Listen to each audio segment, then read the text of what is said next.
Today, we're journaling with trash.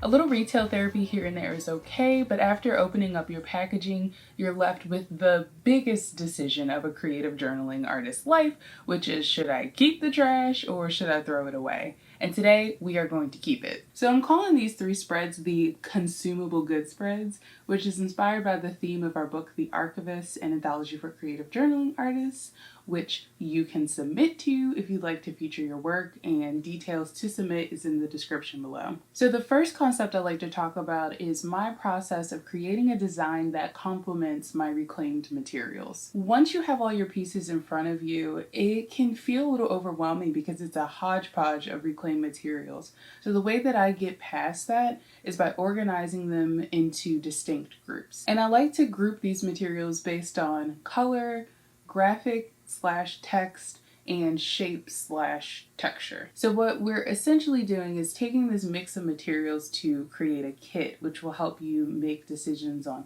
how to use the pieces, and also if it's just something that you won't use at all. The goal for me when I'm collaging a page is to create a page that feels cohesive. And in order to do that, I like to find some kind of cohesiveness with the materials before I even begin. Color is the simplest way to create cohesiveness. In the pages that I'm collaging in, I found a lot of purples, pinks, and blues. So I gathered those materials together as well as pulled from things in my stash like inks and stamps and other pieces of ephemera that were also in that same color family. I highly encourage you to do a little digging into color theory if you feel stuck on how to pair colors together. Your graphics and text play a huge role in shaping the tone and message of your page. And sometimes when you're working with reclaimed materials, they don't quite hit the mark. The way that I navigate through that is to just set it to the side and just start collaging. And 90% of the time, I end up finding a way to use those images or text if they're not speaking to me.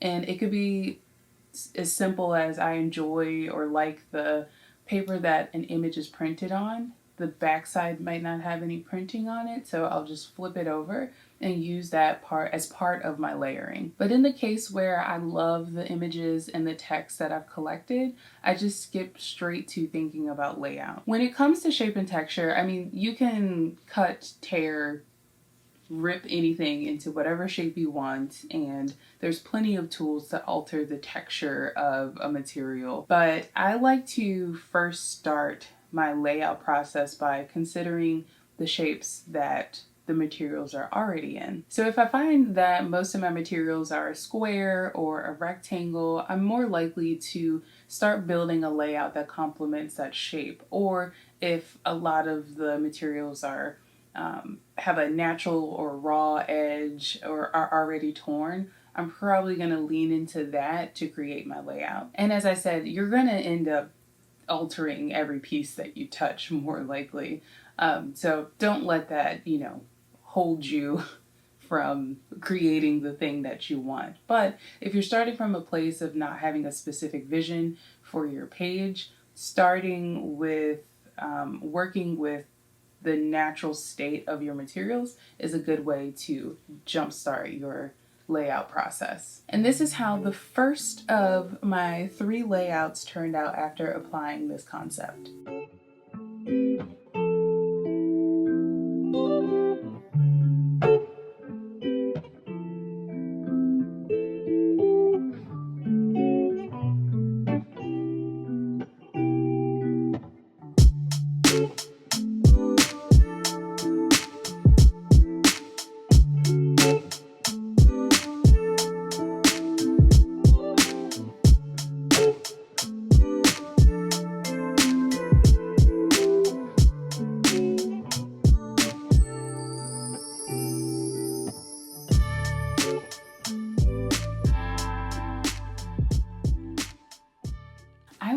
this close to just throwing everything away. But then I thought, I can get another spread out of this. And this brings me to the next concept I'd like to share to help you get a little bit more mileage out of your materials. And I guess I'm calling this, what should we call this? The stretch. And it's essentially to just get really creative with your scissors and your layering. So much can be made from cutting circles from your trim cuttings or layering thick and thin strips of paper. Create yourself a little pile of primary shapes and start moving them around the page until you find a layout that works for you. I truly believe that some of the most interesting pages that people create are from working with a limited kit. And this is how this exercise worked out for me.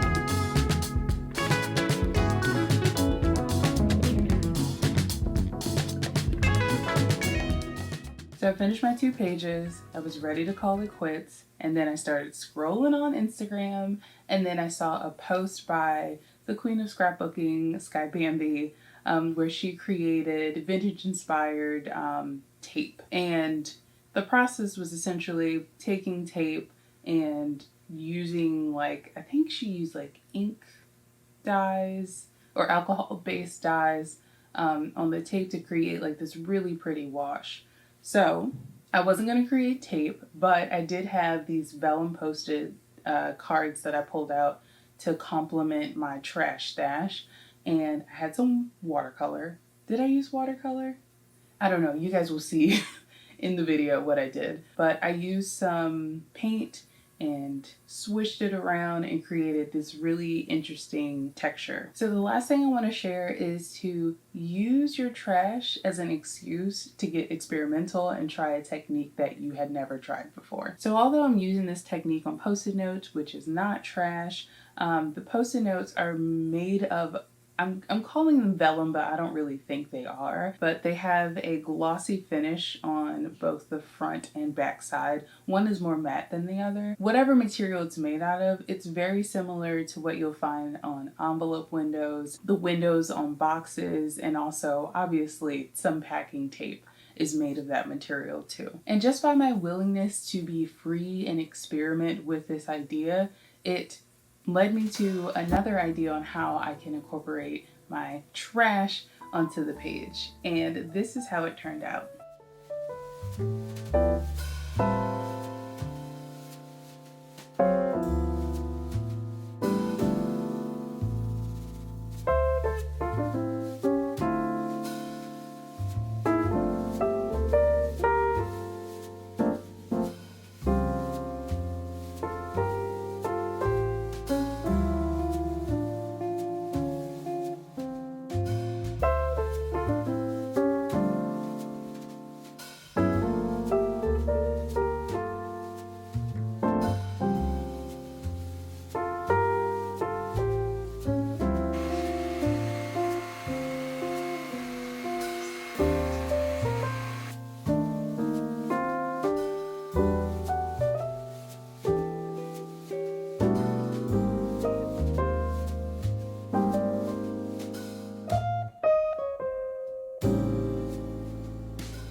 you feel inspired to not throw away your trash after you come home from a shopping spree.